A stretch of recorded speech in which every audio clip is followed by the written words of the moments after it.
Hello everyone. Welcome to Exam Success Mantra. Myself Sonali Bharadwaj. Guys, जल्दी से live आ जाइए. थोड़ा सा वेट कर लेते हैं. थोड़ा सा वेट करते हैं. चलो लाइव आ जाओ जल्दी से फटाफट.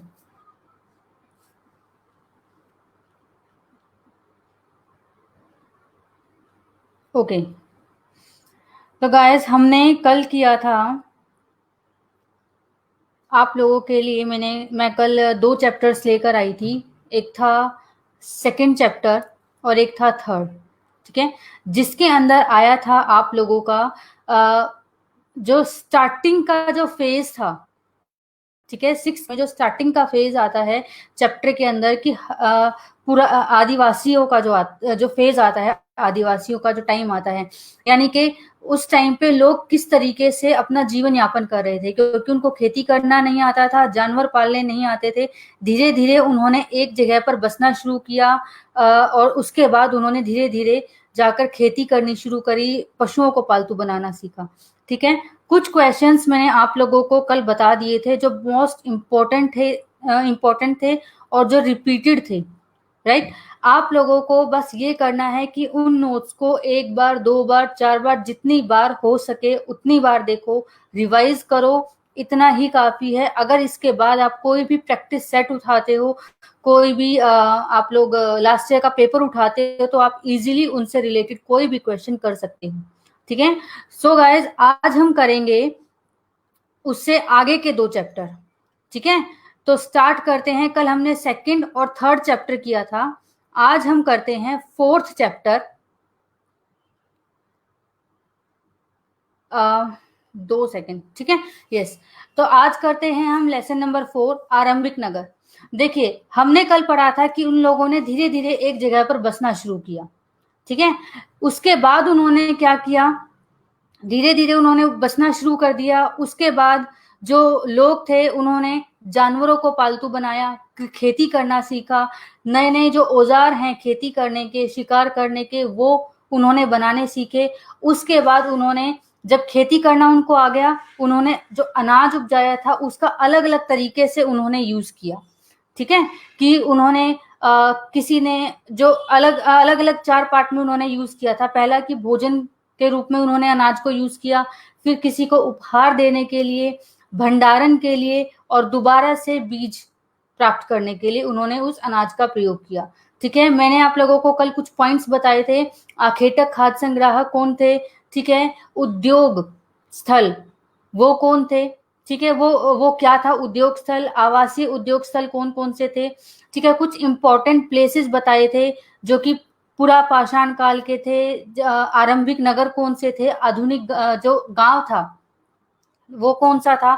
तो ये चीज गाइस आप लोगों को क्या है दोबारा से एक बार देखनी है. देखिए इनमें से 100% क्वेश्चन आते हैं, मैं बार बार कह रही हूँ. ठीक है. तो आज स्टार्ट करते हैं लेसन नंबर 4. इसके अंदर आपको उससे आगे का फ्रेज मिलेगा. ठीक है. लोगों ने अब बसना शुरू कर दिया.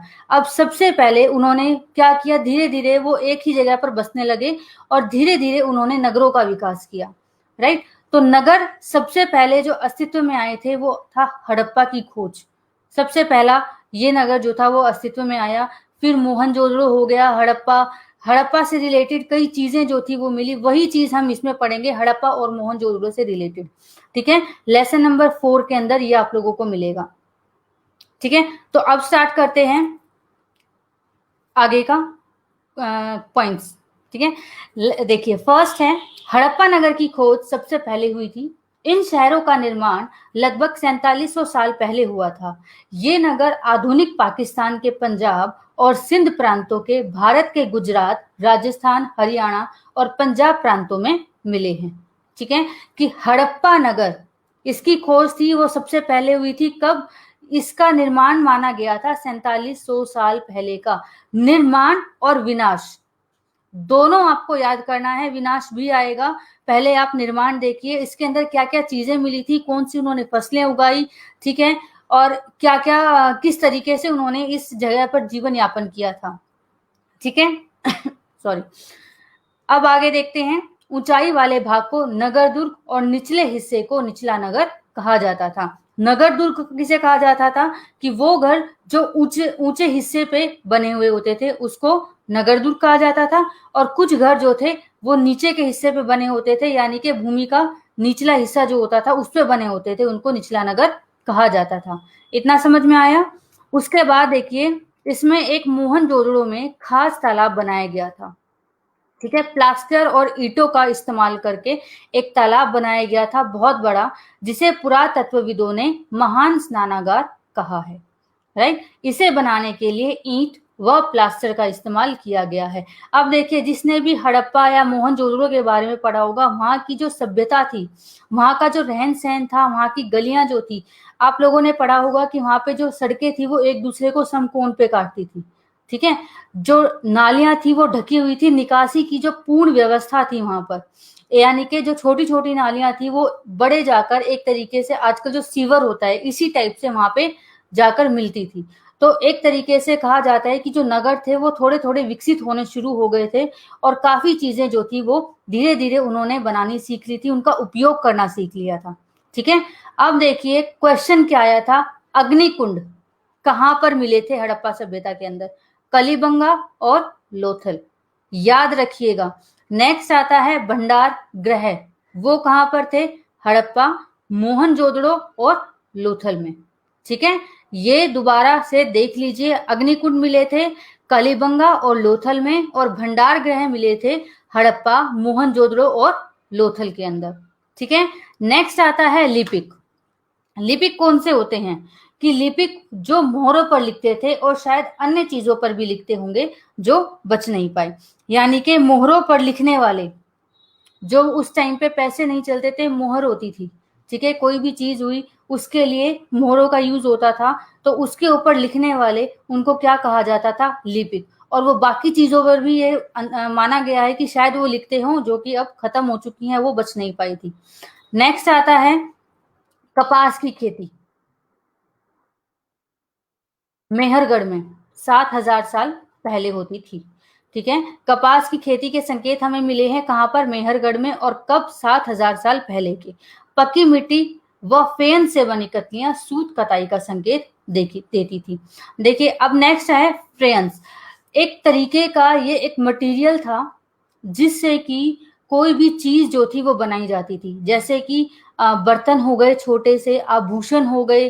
ठीक है, आभूषणों में जैसे कान के बालियां हो गई, हाथ की चूड़ियां हो गई, तो ये माला हो गई, छोटी छोटी चीजें जो थी बनाने के काम आता था। फेयंस एक तरीके का ये कह सकते हैं धातु थी या मटेरियल था या मिट्टी थी, ठीक है, जिससे वो चीज बनाई जाती थी। तो अब क्या था, इसको थोड़ा सा पढ़ लेते हैं। इसे कृत्रिम रूप से तैयार किया जाता था, ठीक है, यानी कि नेचुरल फॉर्म में नहीं मिलता था, इसको बनाया जाता था, मैन मेड था ये। बालू या सफ्टिक पत्थरों के चूर्ण को गोंद में मिलाकर, ठीक है, किसको, बालू को, और सफ्टिक पत्थर उसका चूरा करके गोंद में मिलाकर वस्तु बनाई जाती थी। उसके पास उस पर एक चिकनी परत चढ़ाई जाती थी। ठीक है, उसके बाद में जब वो सूख जाता था तो उसके ऊपर एक चिकनी परत चढ़ाई जाती थी। इस चिकनी परत का रंग नीला या हल्के समुद्री रंग का होता था। आ गया समझ में। तो फेयन से बने हुए बर्तन किस रंग के होते थे, नीले या हल्के समुद्री रंग के। क्वेश्चन आ चुका है, एक लाइन को पकड़ के चलिएगा, कोई भी लाइन उठकर आ जाती है तो अच्छे से पढ़कर जाइए एक एक चीज डिटेल में। राइट, पेयन से मन के चूड़ियां, बाले और छोटे बर्तन बनाए जाते थे। ठीक है, क्या क्या बनता था, मन के चूड़ियां, बाले और छोटे बर्तन बनाए जाते थे। ठीक है, अब आता है गाइस विशेषज्ञ। विशेषज्ञ किसे कहते हैं, यानी कि एक्सपर्ट कौन होता है, कि किसी एक पर्टिकुलर, कोई भी स्ट्रीम है, कोई भी विषय है, कोई भी एक ऐसी कला है जिसके अंदर उसने महारत हासिल कर रखी है, उसको हम एक विशेषज्ञ कहते हैं, यानी कि एक्सपर्ट कहते हैं। ठीक है, यही होता है, बस यही चीज है इसमें। विशेषज्ञ उसे कहते हैं जो किसी खास चीज को बनाने के लिए खास प्रशिक्षण लेता है। ठीक है, अब देखिए इससे आगे, अब कौन कौन सी कला उस टाइम पर चली थी, आज के टाइम में तो बहुत सी चीजें हैं, अब उस टाइम पर कौन सी थी, पत्थर तराशना, मनके चमकाना, या मोहरों पर पच्चीकारी करना। इन चीजों में उसको उनको उन लोगों को महारत हासिल थी जिनको विशेषज्ञ कहा जाता था। ठीक है, विशेषज्ञ आप लोग नाम से पता चल चुका है, एक्सपर्ट होते थे, किसी एक कला में बहुत निपुण होते थे वो। राइट, इतना आ गया समझ। आगे चलते हैं। कच्चा माल यानी कि रॉ मटेरियल, ठीक है। एक एग्जाम्पल देती हूँ छोटा सा। देखिए, कोई भी शर्ट है, कॉटन की शर्ट है, या कोई कपड़ा हम बनाते हैं कॉटन का, तो वो कैसे यूज होता है? पहले जो कपास होती है खेतों में से वो लेते हैं, उसके बाद उसको उसमें से रुई बनती है, धागा निकलता है, और उसके बाद कोई कपड़ा बनता है, ठीक है। तो कपड़े के अंदर अगर मैं बोलूं रॉ मटेरियल क्या था कॉटन के कपड़े में, तो रॉ मटेरियल होता है जो सबसे पहली फॉर्म होती है उसकी, जो हमें डायरेक्ट प्राकृतिक रूप से मिलती है। जैसे कि शर्ट के अंदर हमारा कच्चा माल है कपास, राइट, उसी से तो वो शर्ट बनी है, कपास का यूज किया गया, तो कपास को हम कहेंगे कच्चा माल यानी कि रॉ मटेरियल। तो यही चीज है कि जो या तो प्राकृतिक रूप में मिलते हैं या कृषक और पशुपालक उसका उत्पादन करते हैं, ठीक है। जैसे लकड़ी या धातुओं के अयस्क व कपास। देखिए कपास भी इसमें दे रखा है, मैंने पढ़ा नहीं था, ठीक है। तो कपास यही एक एग्जाम्पल है, सबसे बेस्ट एग्जाम्पल है कि अगर आपको समझना हो कच्चा माल यानी कि रॉ मटेरियल, किसी भी चीज को बनाया उसका सबसे पहली जो फॉर्म थी जो कि हमें नेचुरल तरीके से मिली या हमने खुद प्राकृतिक तरीके से वो उगाई, ठीक है। अब आगे देखिए, क्वेश्चन आया था गाइस, हड़प्पा सभ्यता के अंदर कौन कौन सी जो फसलें हैं वो उगाई गई थी। तो हड़प्पा के लोग क्या क्या उगाते थे? गेहूं, जौ, दालें, मटर, धान, तिल और सरसों, ठीक है। इसको अच्छे से याद करिएगा, कुछ भी आ सकता है। मैं ये नहीं कह रही कि बिल्कुल ही रट्टू तोता बनो, पर हाँ आप लोगों को समझ के चीजें करनी है। मैं स्टार्टिंग से कह रही हूँ, आपका चाहे चाइल्ड साइकोलॉजी का कोई क्वेश्चन होता है, चाहे कुछ भी होता है, ठीक है, चाहे चाइल्ड साइकोलॉजी है, चाहे सोशल स्टडी है, आप अगर क्वेश्चन को समझ कर, आप लोगों के पास बहुत टाइम है गाइस, एग्जाम में टाइम अच्छा मिलता है, कम नहीं होता, ठीक है। तो क्वेश्चन को पढ़कर समझकर तब अटेम्प्ट करना, आप लोगों का कोई क्वेश्चन गलत नहीं होगा, ठीक है। देखिए हड़प्पा के लोग, दोबारा से देखते हैं फसलें कौन कौन सी उगाते थे। गेहूं, जौ, दालें, मटर, धान, तिल और सरसों उगाते थे, ठीक है, इतना आया। नेक्स्ट है, जुताई के लिए हल का प्रयोग किया जाता था और सिंचाई के लिए पानी का संचय किया जाता था। यानी कि हड़प्पा के समय में कौन सा जो कृषि के लिए यूज किया गया था औजार, वो था हल का प्रयोग। यानी कि 7000 साल पहले जो था हल का प्रयोग किया जाने लगा था कृषि के लिए, ठीक है।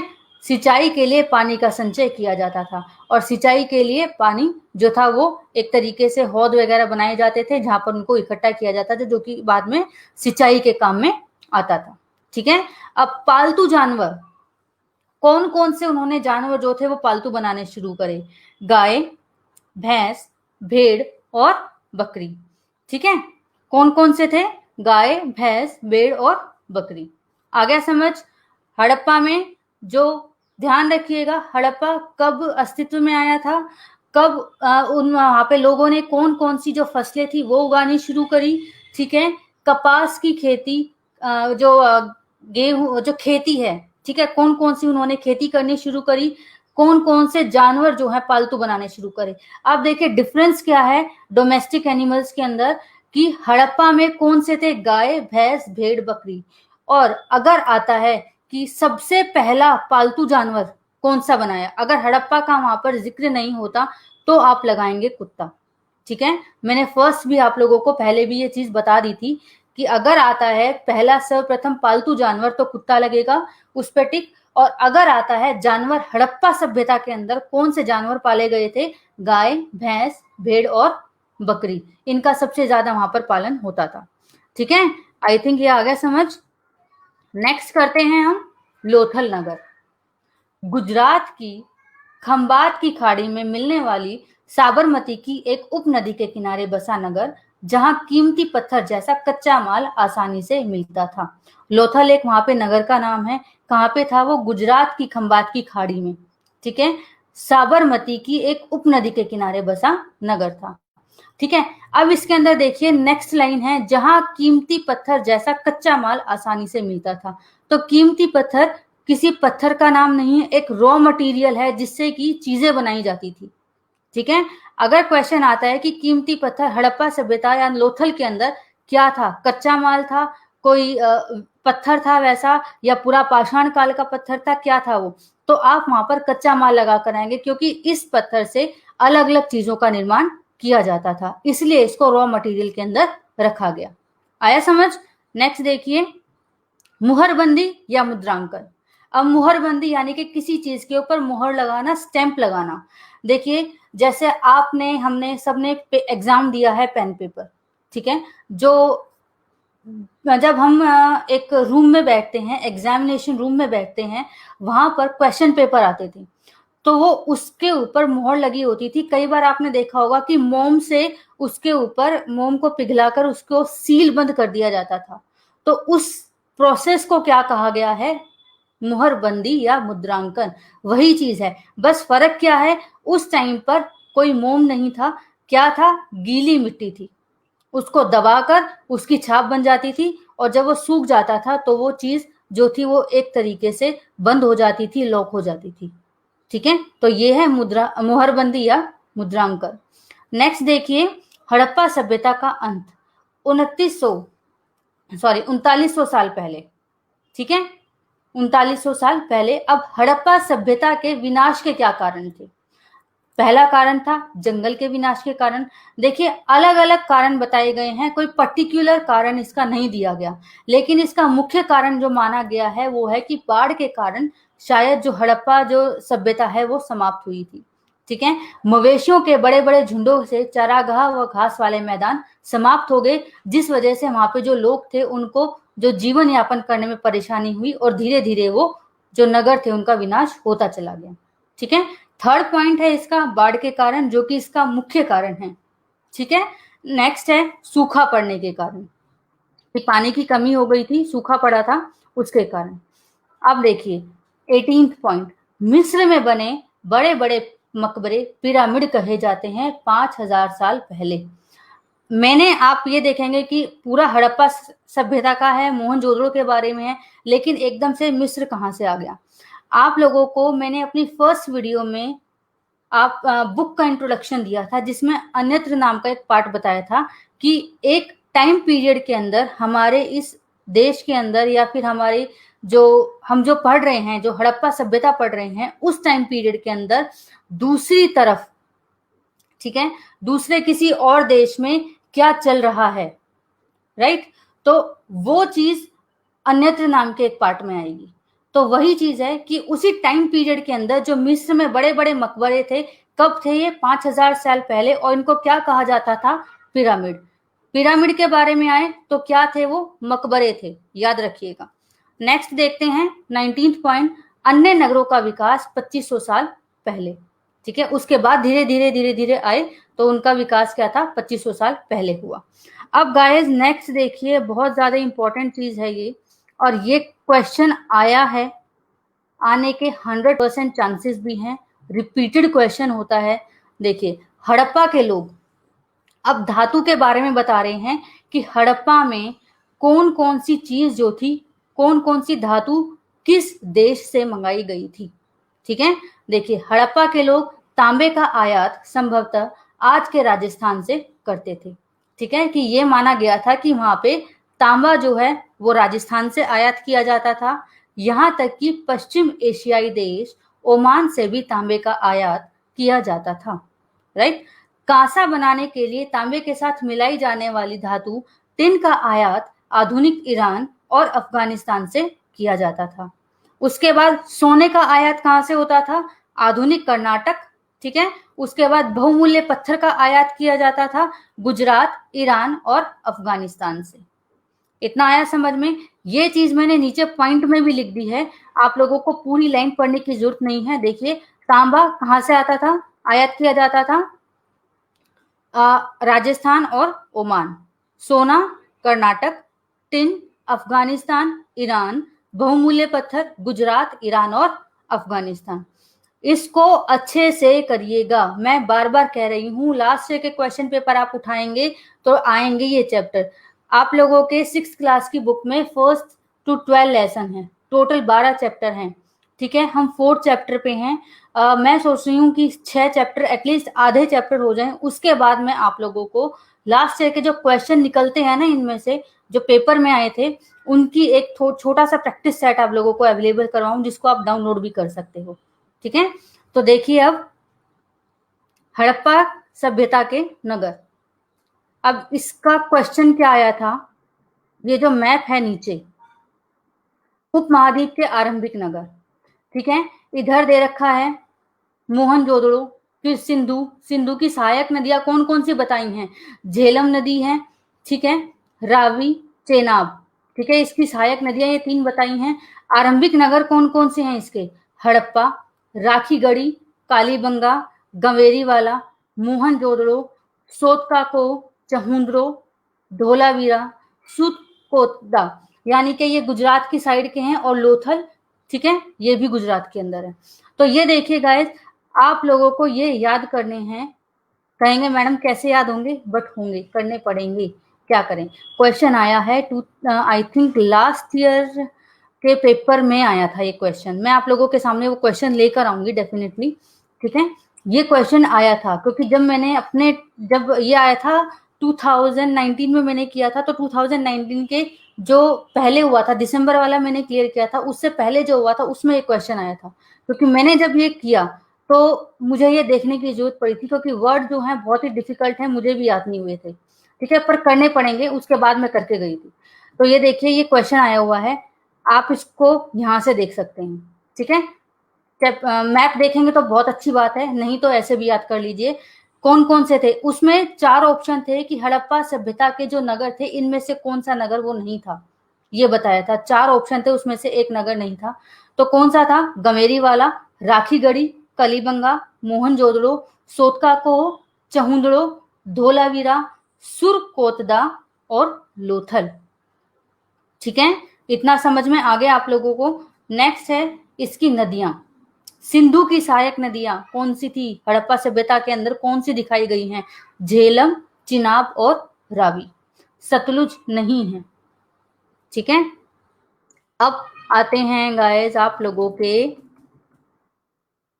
नेक्स्ट पे, लेसन नंबर 5।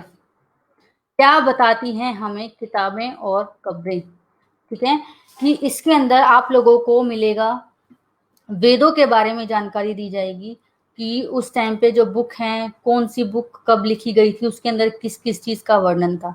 देखिए 4 वेद थे। ठीक है, ऋग्वेद, सामवेद, यजुर्वेद, अथर्ववेद। ठीक है, देखिए गाइस, आप लोगों को ये लाइन वाइज याद करने पड़ेंगे। क्यों, क्योंकि सबसे पहले ऋग्वेद आया, और जो सबसे पुराना था 3500 साल पहले। अब मैंने फर्स्ट चैप्टर में आप लोगों को करवाया था कि इंडिया से रिलेटेड एक छोटा सा पैराग्राफ करवाया था कि भरत नाम का उल्लेख किस वेद के अंदर मिलता है, बताया था मैंने। किसके अंदर था वो, ऋग्वेद के अंदर मिलता है। उस चीज को रिलेट करके पढ़ा करें, याद रखिए। ठीक है, कि भरत नाम का प्रयोग जो था, उल्लेख जो था, हमको ऋग्वेद के अंदर भी दिखाई देता है, जो कि इंडिया के लिए यूज हुआ था भरत नाम का प्रयोग। ठीक है, अब देखते हैं ऋग्वेद, इसके बारे में। ठीक है, ऋग्वेद के बारे में क्या है, देखिए सबसे पहला और पुराना ग्रंथ माना जाता है ये। ठीक है, सबसे पहला और पुराना वेद। इसकी रचना कब हुई, 3500 साल पहले। इसके बाद है, इसमें 1000 से ज्यादा प्रार्थनाएं हैं जिन्हें सूक्त कहा गया है। सूक्त के बारे में आया था कि सूक्त की नहीं कहा गया, ऋग्वेद के अंदर जो प्रार्थनाएं हैं उनको सूक्त कहा गया था। ठीक है, आगे देखिए, इसके अंदर 3 देवता थे। इसमें आप लोगों का एक क्वेश्चन बनकर आया था कि जो सोम है, ऋग्वेद के अंदर जिस सोम देवता की स्तुति की गई है वो क्या था, ये क्वेश्चन था। तो अग्नि, इंद्र और सोम देवता की इसके अंदर स्तुति की गई है, यानी कि प्रार्थनाएं जो हैं वो सबसे ज्यादा इनसे रिलेटेड हैं। ठीक है, अग्नि यानी कि आग के देवता, इंद्र युद्ध के देवता, सोम एक पौधा था जिससे खास पेय बनाया जाता था, यानी कि एक तरीके की, कहते हैं ना सोम रस, शराब जिसे कहा जाता है, वो था ये। सोम का पौधा था, सोम रस जिससे सोम रस बनता था। ठीक है, नेक्स्ट है सूक्त। इसका मतलब क्या है? अच्छी तरह से बोला गया। और सूक्त किसके लिए यूज हुआ है? ये प्रार्थनाओं के लिए यूज हुआ है, जो कि ऋग्वेद में मिलता है। ठीक, नेक्स्ट है ऋग्वेद की भाषा पाक संस्कृत या वैदिक संस्कृत कहलाती है। ठीक, नेक्स्ट है संस्कृत भाषा भारोपीय। भारोपीय दो वर्ड से मिलकर बना है, भारत और यूरोपीय, यानी कि भारोपीय भाषा परिवार का हिस्सा है। गुजराती, हिंदी, कश्मीरी, असमिया, सिंधी, अंग्रेजी, फ्रांसीसी, जर्मन, यूनानी, इतालवी, स्पेनिश आदि इसी भाषा परिवार से जुड़ी हैं।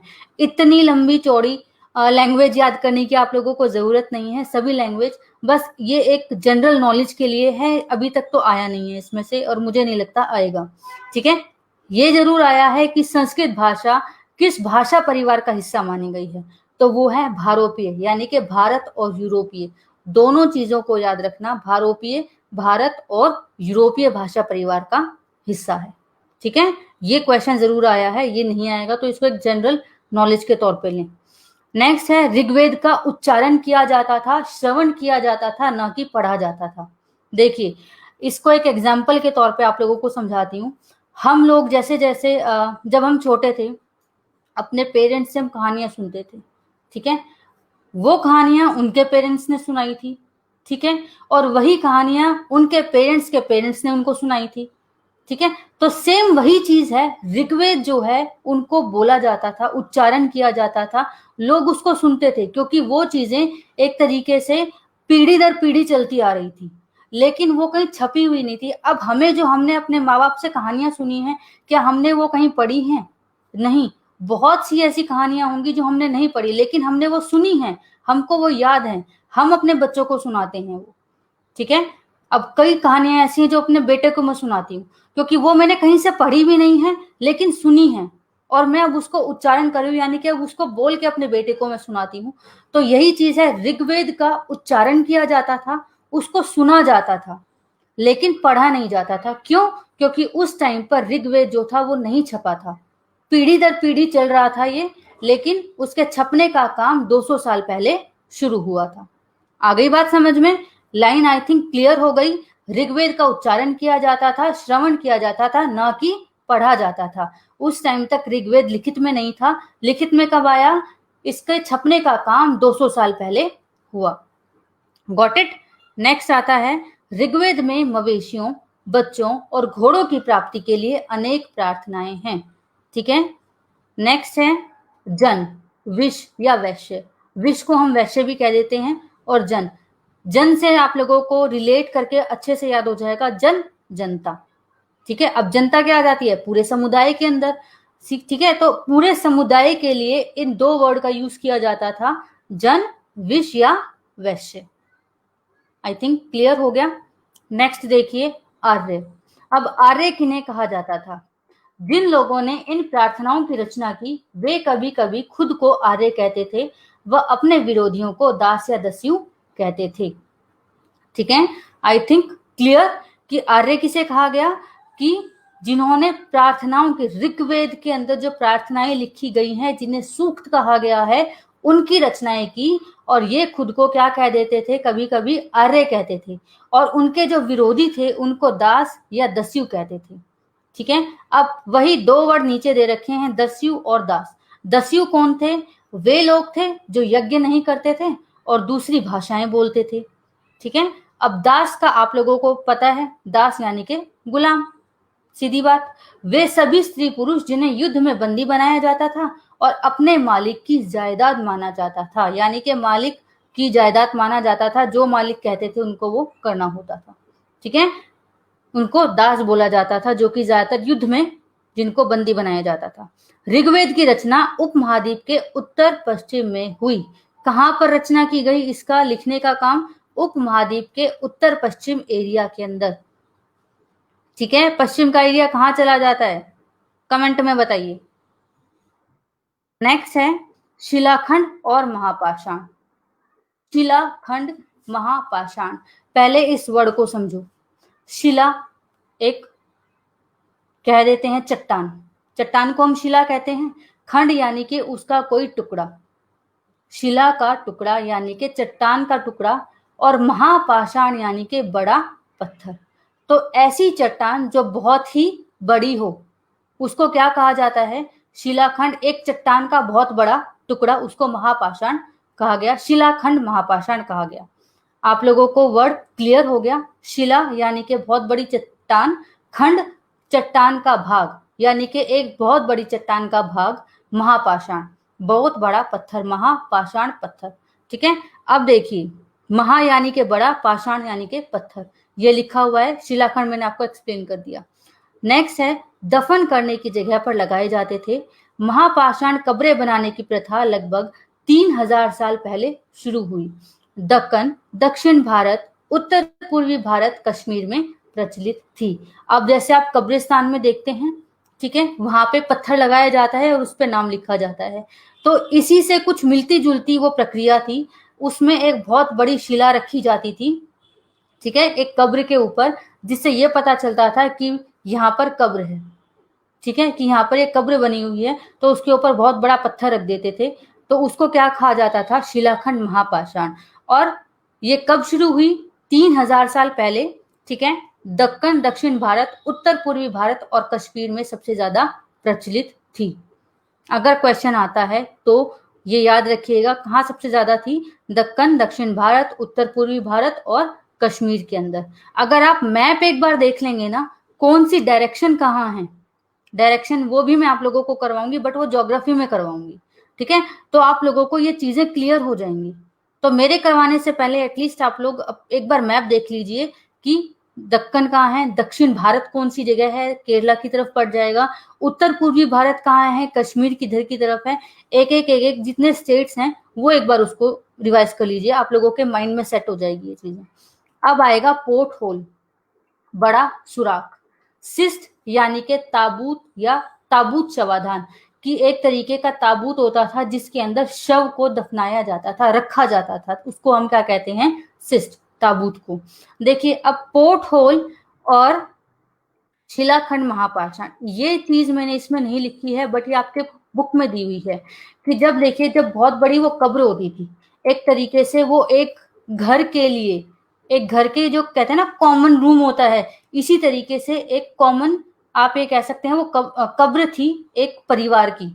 यानी कि अगर उसमें किसी की मृत्यु हुई है तो उसको दफनाया वहां पर, उसके बाद उसी घर में किसी की मृत्यु हुई तो उसको भी वहीं दफनाया जाता था। पर दफनाते कैसे थे? उसको खोदकर नहीं दफनाया जाता था, क्योंकि उसके ऊपर तो पहले से बहुत बड़ी चट्टान रखी हुई थी, ठीक है। उसके लिए क्या किया जाता था? वहां पर एक बहुत बड़ा सुराख किया जाता था, जिसको पोर्ट होल बोला जाता था, जिसका जो रास्ता निकाला जाता था, ठीक है। अगर किसी को वहां पे दफनाना होता था तो उस पोर्ट होल के जरिए उसको उस कब्र के अंदर लाकर दफनाया जाता था, पहले वाले शव के साथ ही। आ गया समझ में क्या चक्कर था ये सारा? नेक्स्ट देखिए, इनाम गांव 16, यस। भीमा की सहायक नदी घोड़ के किनारे की एक जगह, यहाँ लोग फल, अनाज व मांस खाते थे, ठीक है। इतना ही है, इसमें कुछ नहीं है। इनाम गांव में कृषकों का निवास 3600 से 2700 साल पहले का था। अब आप लोगों ने महर्षि चरक के बारे में पढ़ा होगा, सुना होगा। चरक संहिता सबसे बहुत ही फेमस बुक है, किसके ऊपर है? चिकित्सा शास्त्र के ऊपर है, चरक। इसके बारे में पढ़ते हैं, महर्षि चरक के बारे में। 2000 साल पहले के बहुत ही प्रसिद्ध वैद्य थे ये, डॉक्टर कह सकते हो, उस टाइम के बहुत ही प्रसिद्ध थे। चिकित्सा शास्त्र पर चरक संहिता नामक किताब लिखी है, फेमस बुक है, ज्यादातर लोग बच्चों ने इसका नाम सुना होगा, चरक संहिता। नेक्स्ट है, मनुष्य में 360 हड्डियां होती हैं।